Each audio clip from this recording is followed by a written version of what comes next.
Bonjour tout le monde, j'espère que vous allez bien. De mon côté, ça va super bien. Bienvenue sur Alliance M Éducation. Dans la vidéo d'aujourd'hui, je vais vous présenter 10 questions que les agents des services frontaliers peuvent vous poser en tant que travailleur qui vient au Canada. Donc, si vous prévoyez bientôt venir travailler au Canada, je vous recommande de regarder cette vidéo parce qu'elle va vous présenter des exemples de questions que vous pourrez rencontrer à l'aéroport ici. On va commencer avec des questions et je vais essayer de vous expliquer la façon d'y répondre. Donc, la première question qu'on peut vous poser, c'est quel est le but de votre voyage au Canada? Dans ce cas-là, on va répondre que on vient travailler parce que le but est de savoir exactement ce que vous êtes venu faire sur le territoire canadien. Donc, si vous êtes venu travailler, vous allez dire tout simplement, je suis au Canada pour travailler ou ce qui m'emmène au Canada, c'est le travail. Ok, les deux, c'est la même chose, mais il vous suffit tout simplement de dire ce que vous venez faire. Deuxième question qu'on pourrait vous poser, on pourrait vous demander pour quelle entreprise allez-vous travailler. En fait, le but de la question, c'est confirmer l'employeur. Ok, donc pour quelle entreprise?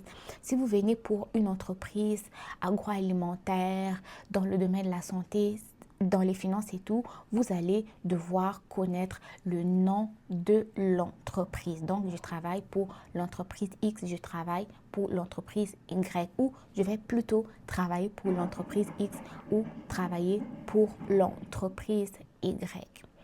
Troisième question qu'on pourrait vous demander, c'est avez-vous un permis de travail? Dans ce cas-là, si vous avez un permis de travail, la réponse doit être oui, bien sûr, parce que si vous n'avez pas de permis de travail, vous n'êtes pas censé venir travailler au Canada. Et là, vous pouvez préciser si vous avez un permis de travail ouvert ou un permis de travail fermé. Mais lorsque vous venez travailler pour une entreprise, si c'est l'entreprise qui vous fait venir, c'est que vous avez un permis de travail fermé. Mais admettons que vous êtes un travailleur qui est venu avec un permis de travail fermé et que sa conjointe a un permis de travail ouvert. Dans ce cas-là, si vous êtes tous les deux ensemble, le monsieur va dire, moi j'ai un permis de travail fermé pour telle entreprise et la femme a un permis de travail ouvert. Elle est libre de travailler pour l'employeur de son choix. Donc, avez-vous un permis de travail? Oui, le permis de travail doit être valide. Est-ce qu'il est fermé? Est-ce qu'il est ouvert? Ça, ce sont des choses que vous devez savoir. Quatrième question, on pourrait vous demander combien de temps comptez-vous rester au Canada? Et cette question-là a pour but de vérifier la durée de votre séjour sur le territoire. Si vous avez un contrat de travail de 1 an, de 2 ans, de 3 ans, vous allez le dire, je suis ou je vais rester au Canada pendant 3 ans tel que défini par mon contrat où je vais rester pendant 1 an, 2 ans, 3 ans. En fait, votre durée de séjour ici dépend de la durée de votre permis de travail et des fois de votre contrat, surtout si vous avez un permis de travail qui est fermé. Quatrième question, on pourrait vous demander où allez-vous habiter au Canada? Le but de la question, c'est de s'assurer que vous avez un logement. Donc, dès que vous arrivez, vous devez savoir en fait où est-ce que vous allez vivre. Si votre employeur va vous loger, si vous allez devoir trouver votre propre appartement, vous allez également répondre. Si vous avez un logement temporaire ou déjà un logement permanent pour la totalité de la durée de votre séjour, ça, ce sont des choses que vous allez devoir expliquer, mais vous ne pouvez pas dire que vous ne savez pas parce que c'est comme si vous n'êtes pas sérieux en fait. Lorsque vous venez travailler, vous allez devoir savoir où est-ce que vous allez vous loger parce qu'il y a des employeurs qui offrent des logements à leurs travailleurs. Si c'est votre cas, je serai logé par mon employeur ou j'ai un appartement qui a été trouvé à telle place ou je vais rester dans un Airbnb pendant un tel délai avant ok? Vous devez savoir où est-ce que et comment vous allez vous loger, ok? Donc, c'est très important, raison pour laquelle j'ai insisté. La sixième question, on pourrait vous demander quel travail allez-vous faire exactement, ok? Là, le but, en fait, c'est confirmer le type d'emploi. L'emploi que vous allez dire doit être l'emploi qui est dans votre contrat de travail et des fois spécifié sur votre permis de travail.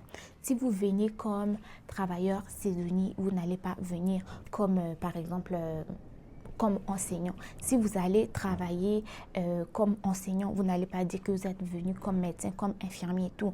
Quel type de travail vous allez faire? Vous devez savoir le type de votre travail. C'est à la base. Je viens au Canada faire quel type d'emploi? C'est la base. Septième question, on pourrait vous demander si vous avez déjà travaillé au Canada. Et dans ce cas-là, le but, c'est vérifier votre historique d'immigration. Vous êtes déjà venu, vous êtes déjà venu travailler. Dans quelle entreprise avez-vous eu à travailler? Ce sont des développements que l'agent pourrait faire s'il veut. Mais si vous avez déjà eu un historique d'immigration au Canada, ben, vous allez également l'expliquer si vous avez déjà travaillé ou si c'est la première fois que vous venez travailler au Canada. Huitième question, l'agent pourrait vous demander combien d'argent avez-vous sur vous. Vous savez que si vous avez un montant de plus de 10 000 $, vous devez le déclarer. Si vous entrez au Canada avec plus de 10 000 $, vous devez le déclarer. Si vous ne le déclarez pas et on le découvre, on pourrait saisir votre argent, ok? Donc là, on veut également s'assurer de quoi? C'est que vous avez assez de moyens pour subvenir à vos besoins. Pourquoi est-ce que c'est quand même important lorsqu'on vient travailler au Canada d'avoir un peu d'argent sur soi? C'est parce que les premiers moments là, tu n'as pas encore commencé à travailler, tu n'as pas encore commencé à percevoir de salaire, donc ça devient complètement difficile de pouvoir s'en sortir. Comment est-ce qu'on va manger? Comment est-ce qu'on va payer le loyer? Comment est-ce qu'on va se déplacer? Comment est-ce qu'on va faire ceci, cela? C'est toujours bien de venir avec des économies. Et si vous avez 10 000 $, vous allez dire si vous avez plus, vous êtes mieux préparé en emmenant plus d'argent aussi. C'est toujours mieux de déclarer. Le but, c'est être honnête, ok? Être honnête vraiment.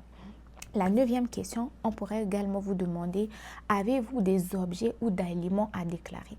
Beaucoup de personnes arrivent au Canada avec des objets interdits, avec des aliments interdits. Pourquoi est-ce qu'il y a certains aliments qui sont interdits? C'est pour protéger non seulement l'environnement et la population de certaines maladies qui n'existent pas ici au Canada. Vous le savez très bien qu'il y a des maladies qui existent dans d'autres pays, mais qui n'existent pas au Canada. Donc, les aliments que vous emmenez aussi, ça peut non seulement contaminer l'environnement, contaminer l'agriculture, apporter des choses qui n'existaient pas ici, et ça peut toucher donc au niveau de la santé de la population. C'est pour ça qu'on vous demande de déclarer. Il y a certaines personnes qui vont cacher des choses. Arriver ici, il y a des articles. Oh, on ne veut pas être malade, s'il vous plaît. Donc, si vous avez des aliments qui sont interdits, ne les emmenez pas. Si vous avez des objets qui ne sont interdits, ne les emmenez pas parce que vous risquez, premièrement, ils vont les confisquer, ils vont les jeter, mais vous pourrez même avoir à payer des amendes, ok? Donc, faites attention avec ça. Et pour terminer, la 10e question, on pourrait vous demander, voyagez-vous seul ou avec quelqu'un? Donc, si vous êtes venu avec votre conjointe, vous allez dire. Si vous êtes venu avec un enfant, vous allez également le déclarer. Tout ça, c'est pour vérifier tout simplement les informations de voyage. Donc, voilà. Dans la vidéo, je viens donc de vous présenter 10 questions que vous pourrez rencontrer lorsque vous atterrissez à l'aéroport ici au Canada et que vous vous retrouvez en face d'un agent de service frontalier. Je ne vous dis pas que ce sont des questions exactes, donc mémorisez-les. Ce sont des exemples, des questions qui couvrent un peu tout ce qui concerne quelqu'un qui vient en tant que travailleur. Donc, tu viens travailler où? C'est quoi ton travail? Permis de travail? As-tu des moyens pour te loger? As-tu un endroit où se loger? Voilà. Donc, si tu viens, tu peux te préparer à trouver des petites réponses à ces questions-là ou du moins connaître plutôt ton contrat de travail, le lieu de travail et toutes les exigences nécessaires pour entrer au Canada en tant que travailleur. Merci d'avoir regardé la vidéo. Prenez soin de vous. Bon succès dans vos différentes démarches. On se dit à très bientôt pour une nouvelle vidéo. Bye bye.